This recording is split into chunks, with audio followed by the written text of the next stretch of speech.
अस्सलाम वालेकुम स्टूडेंट्स, आज हम स्टार्ट करेंगे चैप्टर 3 डायनेमिक्स और उसके न्यूमेरिकल्स। तो सबसे पहले स्टार्ट करते हैं 3.1। फर्स्ट न्यूमेरिकल क्या कह रहा है वो, a force of 20 newton moves a body with an acceleration of 2 metre per second square, what is its mass. वो ये कह रहा है कि एक बॉडी है जिसको हम मूव करवा रहे हैं और मूव करवाने के लिए हम जिसके ऊपर फोर्स लगा रहे हैं वो फोर्स है 20 न्यूटन की, और वो बॉडी मूव कर रही है 2 मीटर पर सेकंड स्क्वायर की एक्सेलरेशन के साथ। ये बताना है कि उसका मास कितना है। तो सबसे पहले हमारे पास गिवन डाटा क्या है वो हम लिख लेते हैं। सबसे पहले हमें फोर्स दी हुई है F, और वो कितनी दी हुई है 20 न्यूटन। ठीक है, उसके बाद वो ये कह रहा है कि वो मूव कर रही है body with an acceleration of 2 metre per second square. अगर मैं आपको यहाँ पे फिगर के जरिए भी समझाऊं तो वैसे ये बहुत आसान न्यूमेरिकल है। एक बॉडी है जिसका मास m है और हम इसको मूव करवा रहे हैं और इसके ऊपर फोर्स कितनी लगा रहे हैं 20 न्यूटन की फोर्स लगा रहे हैं, और ये बॉडी मूव कर रही है with an acceleration of 2 metre per second square. तो हमने इसका मास फाइंड करना है। तो मास फाइंड करने के लिए अब मुझे बताएं कि हमने इस चैप्टर में कौन सा एक ऐसा रिलेशन पढ़ा है जिसमें ये तीनों वैल्यूज यूज होती हैं। तो अगर आपको याद हो तो आपने पढ़ा होगा Newton second law of motion. उसमें वो क्या कहता है कि अगर हम किसी भी बॉडी के ऊपर फोर्स अप्लाई करें तो वो फोर्स डायरेक्टली प्रोपोर्शनल होगी उसके एक्सेलरेशन के, और इनवर्सली प्रोपोर्शनल होती है उसके मास की। यानी कि जितनी हम बॉडी के ऊपर फोर्स लगाते हैं उतना उसके अंदर क्या प्रोड्यूस होता है, एक्सेलरेशन प्रोड्यूस होता है। और फोर्स इनवर्सली प्रोपोर्शनल है मास की, यानी कि जितना मास ज़्यादा होगा उतनी उतनी जो बॉडी में एक्सेलरेशन कम प्रोड्यूस होगी, यानी कि बॉडी डिफिकल्ट होगा मूव करना। तो इस रिलेशन को हम यूज़ करते हैं न्यूटन सेकेंड लॉ को। तो क्या है, F equal to M A. अब यहाँ से हमने वैल्यू किसकी फाइंड करनी है, m की फाइंड करनी है। तो m हम वहीं पे रहने देंगे, a इधर आके डिवाइड हो जाएगा तो ये बन जाएगा f बाय a। तो सिंपली हम वैल्यूज पुट कर देंगे। f है हमारे पास 20 एंड a है हमारे पास 2। तो कटिंग करेंगे तो ये हमारे पास आ जाता है मास 10 किलोग्राम। ठीक है, ये हमारे पास आ जाएगा फाइनल आंसर न्यूमेरिकल 1 का। आई होप कि आपको इसकी समझ आ गई होगी। उसके बाद स्टार्ट करते हैं, हम मूव करते हैं हम न्यूमेरिकल 2 पे 3.2। छोटी सी स्टेटमेंट है, वो क्या कह रहा था, weight of a body is 147 Newton, what is its मास। एक बॉडी है जिसका वेट 147 न्यूटन है, तो बताएं कि उसका मास क्या है। Take the value of g as 10 metre per second square. तो सबसे पहले लिख लेते हैं, हम न्यूमेरिकल कर रहे हैं 3.2, और इसमें क्या डाटा गिवन है। हमें दिया गया है ओनली वेट, कितना दिया गया है 147 न्यूटन, और फाइंड हमने करना है मास। और हमें पता है कि g की वैल्यू क्या होती है 10 metre per second square. Okay, अब आपको अगर याद हो तो आपने डेफिनेशन पढ़ी है वेट की। उसमें वेट का हमारे पास जो फार्मूला था वो क्या था, W इक्वल टू mg। ठीक है, यानी कि बॉडी का वेट क्यों होता है, ग्रेविटी की वजह से होता है। तो यहाँ से हम इजीली मास फाइंड आउट कर सकते हैं। किस तरीके से फाइंड करेंगे, मास उधर ही रहेगा, g इधर आके डिवाइड हो जाएगा W के नीचे। तो ये हमारे पास बन जाएगा, W की वैल्यू है 147 और g है हमारे पास 10। तो जब हम इसको डिवाइड करेंगे तो ये हमारे पास आ जाएगा 14.7 किलोग्राम। तो ये था हमारा न्यूमेरिकल 3.2। आई होप कि आपको इसकी समझ आ गई होगी। बहुत ही इजी और बहुत शॉर्ट न्यूमेरिकल्स हैं ये। अब हम मूव करते हैं न्यूमेरिकल 3.3 के ऊपर। क्या कह रहा है वो, how much force is needed to prevent a body of mass 10 kilogram from falling. वो ये कह रहा है कि हाउ मच फोर्स, हमें कितनी फोर्स की ज़रूरत है। एक बॉडी जो है जिसका मास है 10 किलोग्राम और वो नीचे गिर रही है, तो हमने उसको बचाना है। तो हम उसको बचाने के लिए उसके ऊपर कितनी फोर्स अप्लाई करेंगे। तो सबसे पहले स्टार्ट कर लेते हैं न्यूमेरिकल 3.3। इसमें गिवन डाटा क्या है हमारे पास, हमें जस्ट एक ही चीज़ दी हुई है और वो दिया हुआ है मास ऑफ द बॉडी। तो मास है हमारे पास 10 किलोग्राम। फिगर अगर हम यहाँ पे ड्रॉ करें तो एक बॉडी है जिसका मास है 10 किलोग्राम। ठीक है, और ये जो बॉडी नीचे गिर रही है। तो अब हम कितनी इसके ऊपर फोर्स अप्लाई करें कि हम इसको रोक सकें गिरने से, इसको बचा सकें। तो एफ हमने यहाँ पे फाइंड आउट करनी है। तो अब जाहिर है कोई भी बॉडी अगर मूव कर रही है नीचे की तरफ तो वो किस वजह से मूव कर रही है, वेट की वजह से मूव कर रही है। ठीक है, वेट की वजह से मूव कर रही है ना। तो जाहिर है अब हमें इतनी फोर्स लगानी पड़ेगी बॉडी के ऊपर जितना जो उसका वेट है, ताकि हम उसको नीचे गिरने से बचा सकें। ऐसे ही है। तो हमें पता है कि फोर्स की जो ऐसे यूनिट होती है वो क्या होती है, न्यूटन, और वेट की भी जो यूनिट है वो क्या है, न्यूटन है। पिछले न्यूमेरिकल में भी देखें हमें दिया हुआ था जो डाटा इसमें था W = 147 न्यूटन। इसका मतलब ये हुआ कि वेट और फोर्स आपस में क्या है, यानी कि इक्विवेलेंट टर्म्स हैं। किस तरीके से, अगर आप वैसे इसके फार्मूलाज को भी देखें तो फोर्स का होता है F = ma, ठीक है, और वेट का होता है W = mg। ये जो एक्सेलरेशन है ये सिंपल एक्सेलरेशन है, और ये जो g है ये है acceleration with respect to gravity. ठीक है, तो इस वजह से हम वेट को और फोर्स को कह सकते हैं कि ये आपस में क्या है, एक दूसरे के बराबर हो सकते हैं। तो यहाँ पे हमने यही टर्म यूज़ करनी है, क्योंकि यहाँ पे हमारे पास जो फोर्स होगी वो वेट के इक्वल होगी। ठीक है, तब हम बॉडी को नीचे गिरने से बचा सकते हैं। तो हमने क्योंकि फोर्स फाइंड आउट करनी है, force needed to prevent body from falling is equal to applied force. ठीक है, किसके बराबर है वो, फोर्स के बराबर होगी। तभी हम जो है वो फोर्स अगर हम उतनी अप्लाई करेंगे जितना वेट है, तभी हम बॉडी को नीचे गिरने से बचा सकते हैं। सो F = W। तो यहाँ से अब अगर हम W की वैल्यू पुट करें तो वो हमारे पास क्या होती है, mg होती है। अब हमारे पास जो मैस हमें पता है कितना है, 10 है, और g की वैल्यू भी कितनी है, 10 है। तो ये हमारे पास बन जाएगा 100 न्यूटन। यानी कि अगर हम 100 न्यूटन की फोर्स अप्लाई करें तो हम बॉडी को नीचे गिरने से बचा सकते हैं।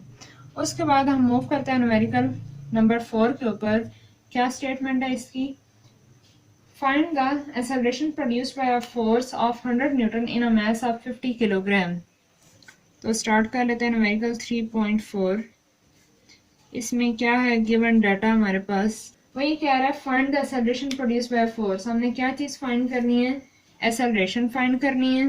तो सबसे पहले लिख लेते हैं, ए हमने फाइंड आउट करना है जो कि प्रोड्यूस हो रहा है जब हम किसी बॉडी के ऊपर फोर्स लगा रहे हैं, और वो फोर्स कितनी है, 100 न्यूटन की फोर्स है।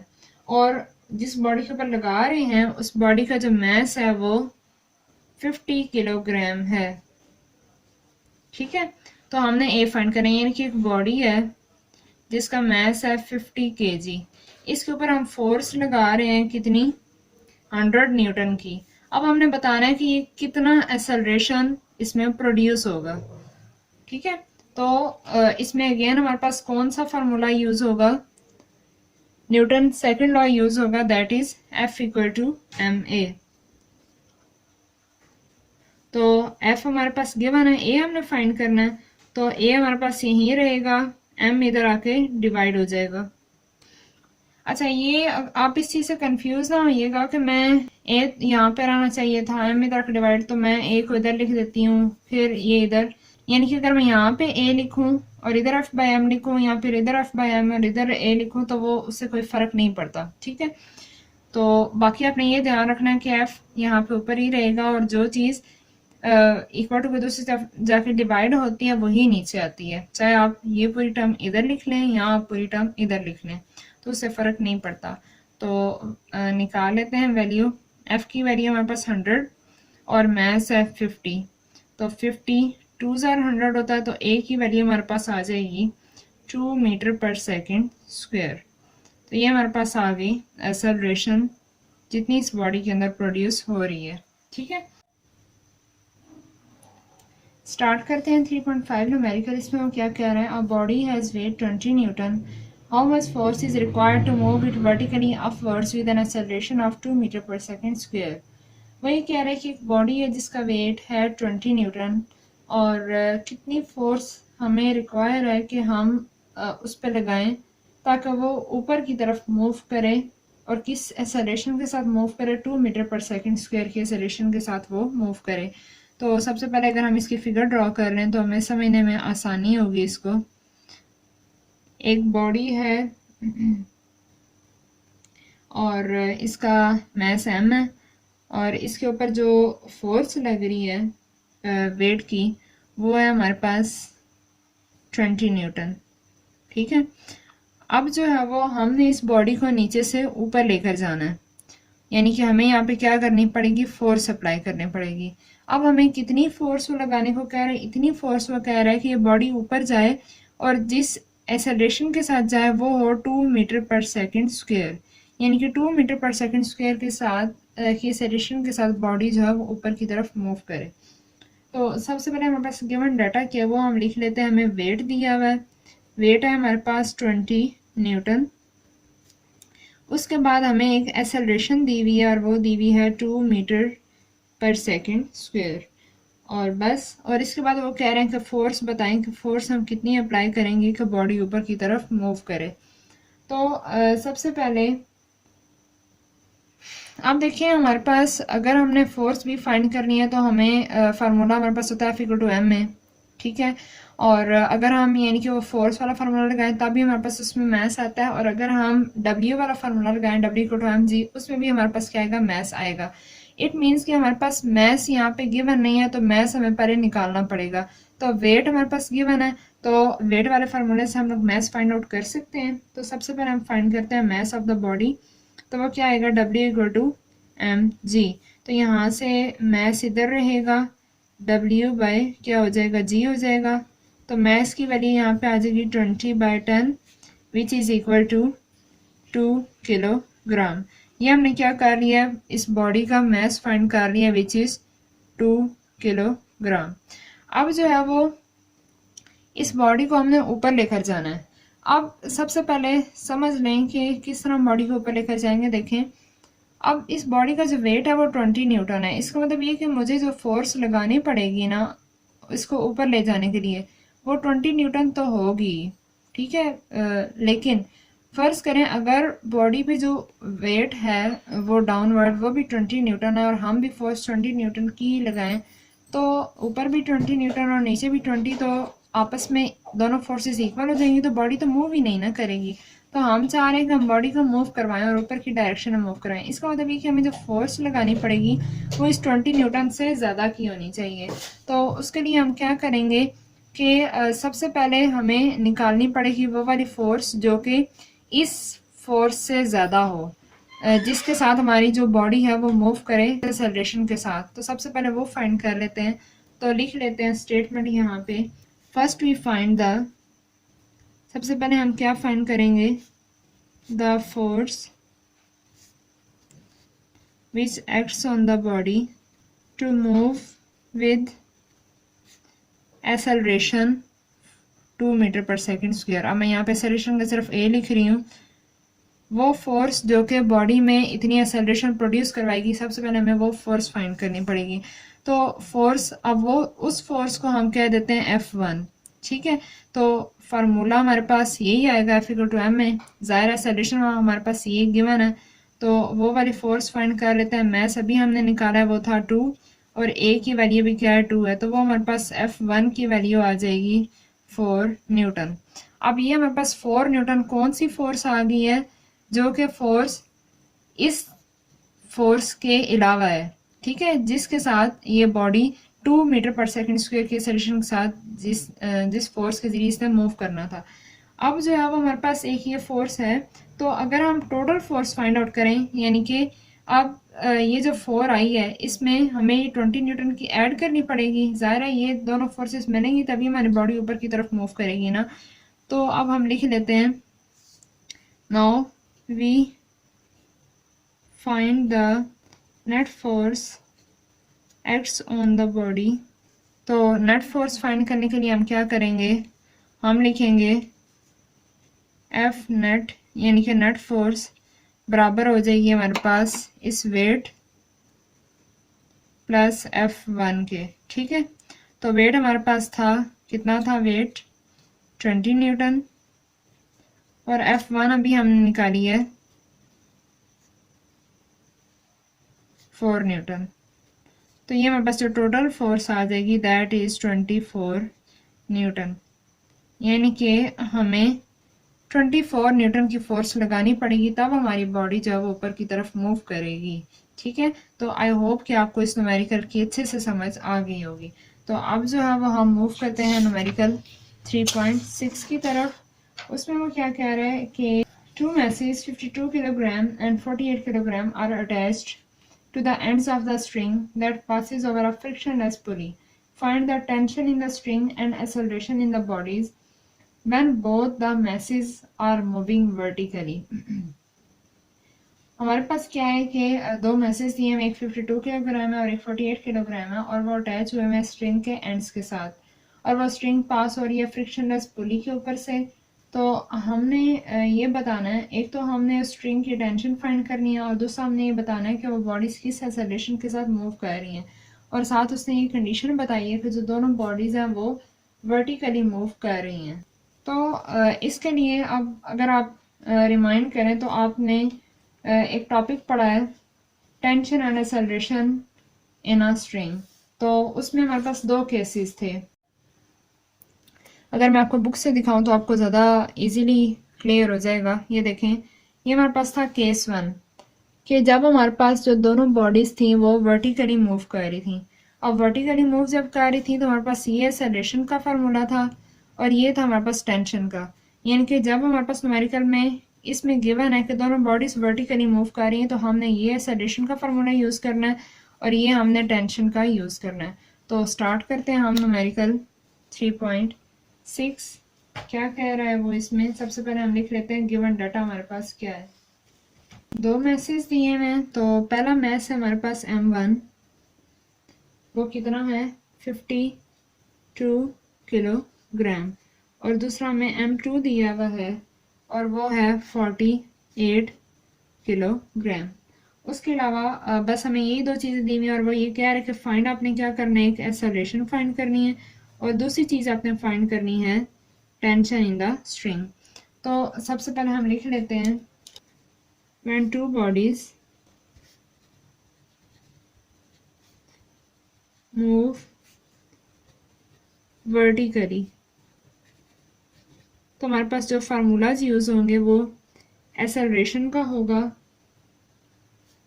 m1 minus m2 over m1 plus m2 into g. ठीक है, और टेंशन का फार्मूला यूज़ होगा 2m1 m2 over m1 plus m2 जी। ये हमारे पास दो फार्मूलाज यूज़ होंगे। तो सबसे पहले हम फाइंड आउट कर लेते हैं acceleration.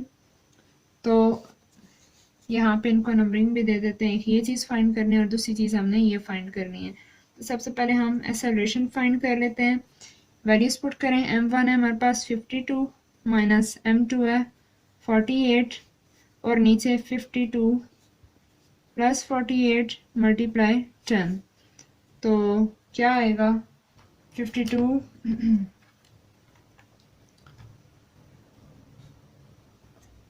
52 minus 48 which gives 52 minus 48 4 और नीचे इनको ऐड करना है which gives 100 and this is multiply with 100। तो ये हमारे पास बन जाएगा ये 40/100। तो ये हमारे पास आ जाएगी acceleration 0.4 metre per second square. ठीक है, ये हमारे पास एक चीज़ फाइंड आउट हो गई है। अब हमने फाइंड करना है टेंशन। तो टेंशन का फार्मूला ये हमारे पास, इसमें वैल्यूज पुट कर लेते हैं। 2 m1 कितना है 52, m2 कितना है 48 मल्टीप्लाई 10 और नीचे है 52 प्लस 48। तो इनको मल्टीप्लाई कर लेते हैं, 2 मल्टीप्लाई 52 मल्टीप्लाई 48 और मल्टीप्लाई कर लेते हैं 10 के साथ भी। तो ये हमारे पास आ रहा है 4992 0 डिवाइडेड बाय, नीचे इनको ऐड किया था तो 100 आया था, तो 100 हमने लिख लिया, तो डिवाइड कर देते हैं 100 के साथ, तो ये हमारे पास आ रहा है 499.2 न्यूटन, 499.2 न्यूटन। और बुक में जो आपका आंसर है वो दिया हुआ है 500 न्यूटन, तो ये हमारे पास अप्रोक्सीमेटली जो है वो 500 न्यूटन ही बनता है। ठीक है, तो ये हमारे पास आ गई है टेंशन। जी तो स्टार्ट करते हैं हम 3.7 न्यूमेरिकल। इसमें वो क्या कह रहा है, two masses 26 kilogram and 24 kilogram are attached to the ends of a string which passes over a frictionless pulley. 26 kilogram is lying over a smooth horizontal table. 24 Newton mass is moving vertically downward. Find the tension in the string and acceleration in the bodies. अब ये जो numerical है ये बिल्कुल same है जिस तरह हमने न्यूमेरिकल नंबर 3.6 की है, लेकिन डिफरेंस क्या है, आप देखें इसमें हमारे पास जो दो बॉडीज थी वो वर्टिकली मूव कर रही थी, तो ये जो हमने टॉपिक पढ़ा था tension and acceleration in a string, उसमें हमने दो केसेस स्टडी किए थे। पहले केस में हमने ये बात की थी कि हमारे पास जो है वो दो बॉडीज जब वर्टिकली मूव कर रही होंगी, फिर हमारे पास एक्सेलरेशन का जो है वो फार्मूला ये वाला होगा, और इसी तरह जो है वो टेंशन का हमारे पास ये वाला फार्मूला होगा। लेकिन इस केस में जब हमारे पास एक बॉडी वर्टिकली मूव कर रही हो और एक बॉडी टेबल पे हॉरिजॉन्टल पड़ी हुई हो, तो फिर हमारे पास क्या होता है, हमारे पास टेंशन और एक्सेलरेशन के फार्मूलाज डिफरेंट हो जाते हैं। अगर मैं आपको बुक से दिखाऊं तो आपको ज़्यादा इजीली क्लियर होगा। देखें ये टॉपिक था आपका motion of two bodies attached to the ends of a string that passes over a frictionless pulley such that one body moves vertically and the other moves on a smooth horizontal surface. अभी numerical में भी उसने यही बात की है कि हमारे पास दो मैसेज हैं, एक है 26 किलोग्राम और दूसरा है हमारे पास 24 किलोग्राम, और 26 एंड 24 किलोग्राम। अब वो ये कह रहा है कि दो जो मैसेज है ना, अब इसमें से जो 26 किलोग्राम है वो पड़ा हुआ स्मूथ हॉरिजॉन्टल टेबल के ऊपर, तो अब जो मैस टेबल के ऊपर पड़ा हुआ है वो मैस हमारे पास यहाँ पे फिगर में कौन सा है, M2 है। ठीक है, नजर आ रहा है आपको यहाँ पे M2 जी है ना, तो ये हमारे पास कौन सा होगा, M2। इट मीन्स कि ये जो 26 किलोग्राम है हमने इसको लेना है M2, और उसके बाद वो ये कह रहा है कि 24 न्यूटन जो मैस है मूविंग वर्टिकली डाउनवर्ड, जो 24 वाला मैस है ना 24 किलोग्राम ये मूव कर रहा है डाउनवर्ड, तो ये जो डाउनवर्ड मूव कर रही है हमारे पास मैस M1 है। तो यहाँ पे आपने इस चीज़ में कंफ्यूज नहीं होना, बास बच्चे ये करते हैं कि इसको M1 लिख लेते हैं और इसको M2, इस तरीके से इनका न्यूमेरिकल गलत हो जाता है।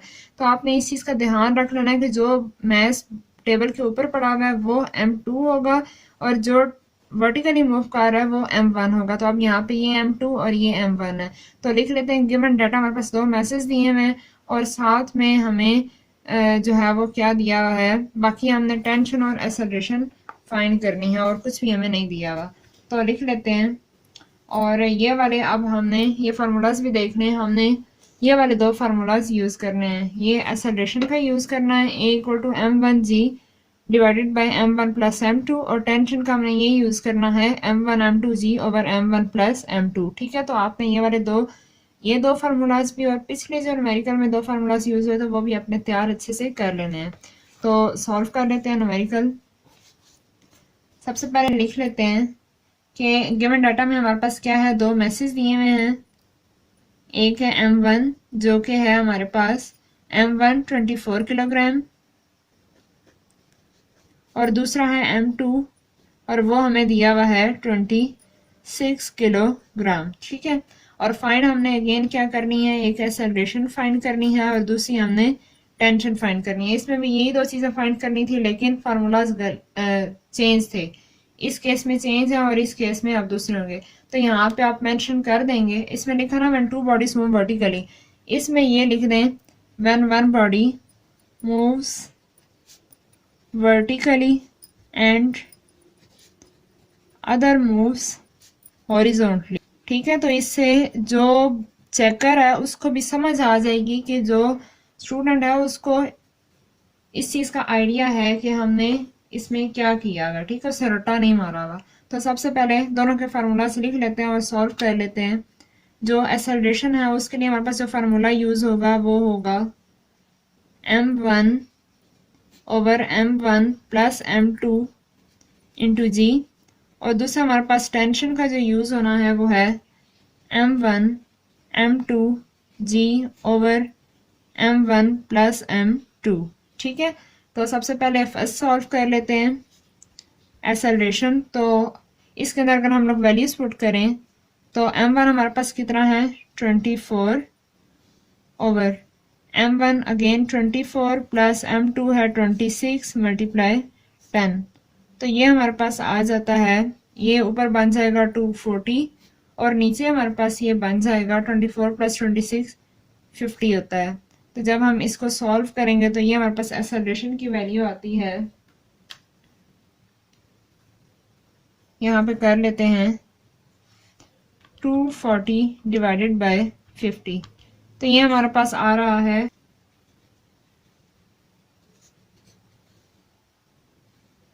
ठीक है। उसके बाद अब सेकंड जो चीज़ है वो फाइंड कर लेते हैं और वो हमारे पास है टेंशन। और टेंशन का फार्मूला है हमारे पास m1 m2g over m1 plus m2। तो सिंपली अब क्या करना है, इसमें सिर्फ वैल्यूज पुट करनी है। तो जब वैल्यूज पुट करेंगे तो ये हमारे पास m1 है क्या 24, m2 है 26, साथ में 10 मल्टीप्लाई हो रहा है और नीचे 24 प्लस 26। तो जब हम इसको सॉल्व करें 24 मल्टीप्लाई 26 मल्टीप्लाई 10 तो ये हमारे पास आ जाता है 6240 डिवाइडेड बाय नीचे 50 ही आएगा क्योंकि यहाँ पे भी 50 था। तो अगर हम इसको फर्दर सॉल्व करें डिवाइड करें 50 पे तो ये हमारे पास आता है 124.8 और टेंशन क्योंकि एक फोर्स है तो इसकी ऐसे यूनिट हमारे पास क्या होगी न्यूटन होगी। और ये राउंड अबाउट इसको राउंड ऑफ करें तो ये हमारे पास अप्रोक्सीमेटली आंसर आता है 125 न्यूटन के। तो ये हमारे पास आ जाती है टेंशन कब प्रोड्यूस हुई, जब हमारे पास एक बॉडी वर्टिकली मूव कर रही है और दूसरी बॉडी हमारे पास हॉरिजॉन्टली मूव कर रही है। तो आई होप कि आपको इस न्यूमेरिकल की समझ आ गई होगी। तो मूव करते हैं न्यूमेरिकल 3.8 की तरफ। जी तो स्टार्ट करते हैं 3.8 न्यूमेरिकल। इसमें वो क्या कह रहा है, how much time is required to change 22 newton second momentum by a force of 20 newton. How much time, कितना हमें टाइम चाहिए, रिक्वायर चाहिए to change 22 newton second momentum, कि हम 22 न्यूटन सेकंड मोमेंटम को चेंज करें by a force of 20 newton, यानी कि 20 न्यूटन की फोर्स अप्लाई करके हम 22 न्यूटन सेकंड का मोमेंटम चेंज करें तो इसमें हमें कितना टाइम लगेगा। तो सबसे पहले गिवन डाटा हमारे पास क्या है, एक तो हमें जो चीज़ दी हुई है वो दी हुई है चेंज इन मोमेंटम। तो चेंज इन मोमेंटम आपको पता है क्या होता है, पी एफ माइनस पी आई, और इसको हम लोग लिखते हैं चेंज इन मोमेंटम को डेल्टा पी से भी रिप्रेजेंट करते हैं और ये हमारे पास है गिवन 22 न्यूटन सेकेंड। ठीक है, उसके बाद हमें जो दूसरी चीज़ दी हुई है वो दी हुई है फोर्स, और वो फोर्स हमें कितनी दी हुई है 22 न्यूटन की हमें फोर्स गिवन है। और फाइंड हमने क्या करना है, टाइम हमने फाइंड करना है।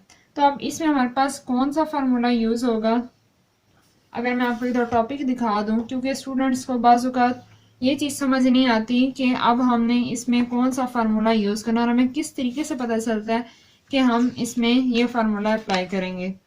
तो मुश्किल नहीं होती है, अगर आप बस ध्यान दें सिर्फ तो ये चीज़ें बहुत ही आसान है। देखिए अब अगर आपको नहीं ना समझ आ रही इसमें कौन सा फार्मूला यूज़ होगा, आप ये देख लें कि हमने चेंज इन मोमेंटम की बात किस में की थी। इस एक तो साफ पता चल रहा है कि यहाँ पे मोमेंटम के टॉपिक का जिक्र है। तो मोमेंटम का टॉपिक हमारे पास क्या है, फोर्स एंड मोमेंटम, यही टॉपिक है या फिर ये है। अब दूसरी चीज़ उन्होंने कहा है फोर्स और टाइम। अब ये तीन चीज़ें जिस रिलेशन में यूज़ हो रही है इसका मतलब ये कि हम वो वाला रिलेशन यूज़ करेंगे। तो ये हमारे पास ये है P F minus P I by T equal to F. तो ये वाला हम फार्मूला यूज़ कर लेंगे।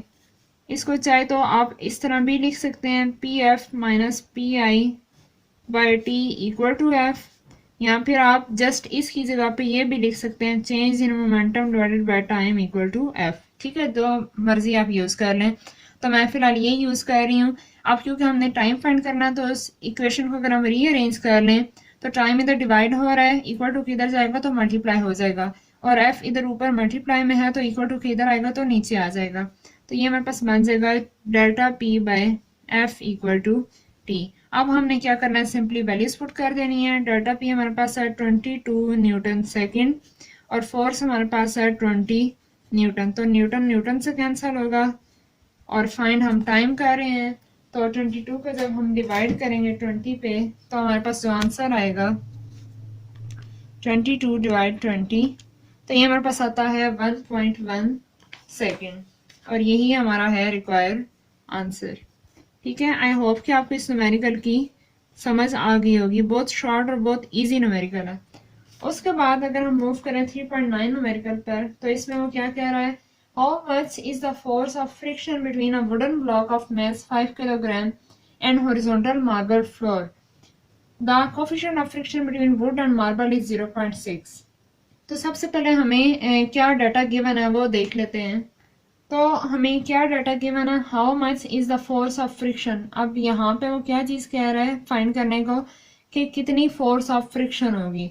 इट मीन्स कि सबसे पहली जो चीज़ है वो हमने फाइंड करनी है क्या, force of friction, F S हमने फाइंड करनी है। बिटवीन किस किस के दरमियान फाइंड करनी है, एक वुडन ब्लॉक के दरमियान और मार्बल फ्लोर। इसका मतलब ये कि ये हमारे पास एक मार्बल का फ्लोर है, ठीक है, और इसके ऊपर पड़ा हुआ है एक वुडन ब्लॉक। अब ये जो ब्लॉक है इसका उन्होंने मैस दिया हुआ है 5 किलोग्राम और दूसरी चीज़ उन्होंने दी हुई है कि ये जो ब्लॉक है ज़ाहिर मूव कर रहा है तभी फ्रिक्शन हो रही है। तो जो कोफिशिएंट ऑफ फ्रिक्शन है ना वुड और मार्बल के दरमियान वो हमारे पास है यहाँ पे 0.6, ठीक है, और कोफिशिएंट ऑफ फ्रिक्शन को हम लोग रिप्रेजेंट करते हैं म्यू से। तो हमें क्या दिया हुआ है, एक तो मैस दिया हुआ है वो कितना है 5 किलोग्राम और उसके बाद हमें दिया हुआ है कोफिशिएंट ऑफ फ्रिक्शन जो कि है 0.6, ठीक है। तो अब हमने फाइंड करना है फोर्स ऑफ फ्रिक्शन। तो हमने फार्मूला पढ़ा हुआ है, क्या फार्मूला है, F S equal to mu R, याद है आपको, फ्रिक्शन वाले टॉपिक में हमने पढ़ा है F S equal to mu R. अब एफ एस तो है फोर्स ऑफ फ्रिक्शन, ठीक है, और लिमिटिंग फ्रिक्शन। उसके बाद म्यू हमारे पास कोफिशिएंट ऑफ फ्रिक्शन है जो कि हमें वैल्यू गिवन है। आर क्या है, आर अब यहाँ पे हमारे पास ये जो ब्लॉक है इस सरफेस के ऊपर जितना वेट एक्ट कर रहा है, या फिर इसको हम नॉर्मल फोर्स भी कहते हैं या फिर रिजल्टेंट फोर्स भी कहते हैं, ये है हमारे पास आर, ठीक है, और ये बराबर होगा वेट के। जाहिर है वेट इसका डाउनवर्ड एक्ट कर रहा है ना, तो ये वही चीज आर है। तो इट मीन्स कि हम यहाँ पे आर की जगह पे क्या लिख देंगे, F S equal to mu M G, ठीक है, F S equal to mu M G. अब सिंपली हमने क्या करना है, वैल्यूज पुट कर देनी है। एफ एस सी हमने फाइंड करना तो वो तो एज इट इज रहेगा। म्यू की वैल्यू हमें गिवन है कितनी, 0.6 और उसके बाद हमें मैस दिया हुआ है वो कितना है 5 और जी की वैल्यू हमारे पास 10।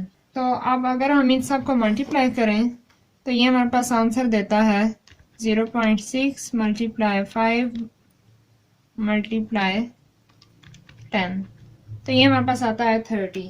तो एफ एस की वैल्यू हमारे पास आ जाएगी 30 न्यूटन, ठीक है। तो ये हमारे पास थी force of friction between the block which moves on the marble floor, ठीक है।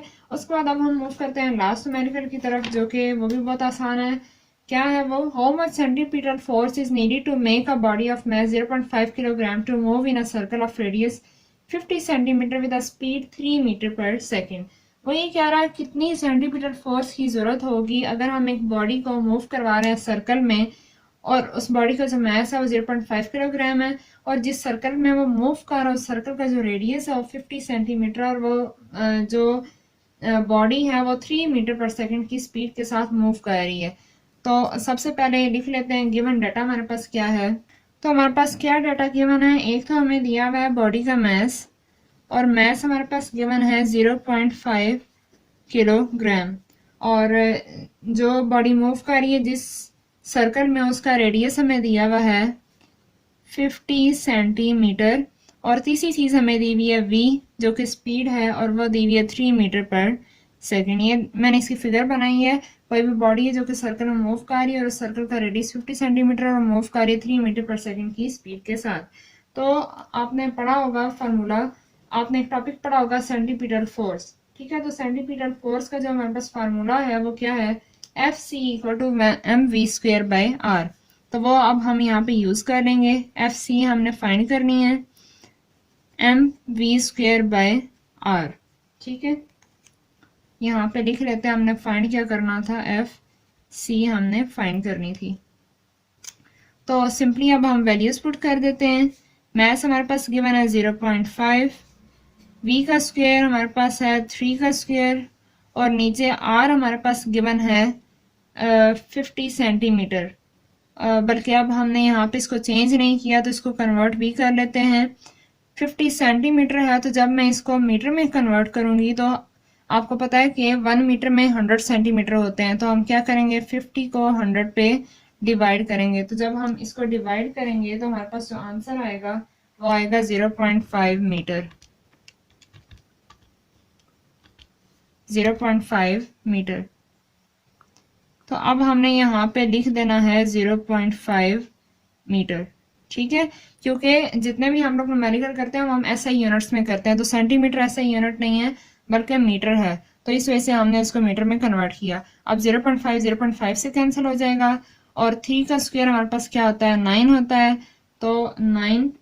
और हमारे पास यहाँ पे अगर हम यूनिट्स की बात करें तो ये जो 0.5 था ये किलोग्राम में था, और ये जो 3 था ये हमारे पास किस में है, मीटर पर सेकंड के स्क्वायर में है, और ये हमारे पास किस में था, मीटर में था। तो अब ये वाला 1 मीटर तो कैंसिल होगा यहाँ पे 1 मीटर से, और पीछे हमारे पास यहाँ पे बच गया, एक तो किलोग्राम आ जाएगा, रह गया था। अब मीटर यहाँ पे 2 थे, 1 मीटर से ये कैंसिल हो गया, पीछे हमारे पास 1 मीटर बच गया, और सेकंड एक सेकंड ये अंदर है और दूसरा सेकंड मतलब सेकंड का स्क्वायर, तो ये हमारे पास आ जाएगा मीटर पर सेकंड स्क्वायर।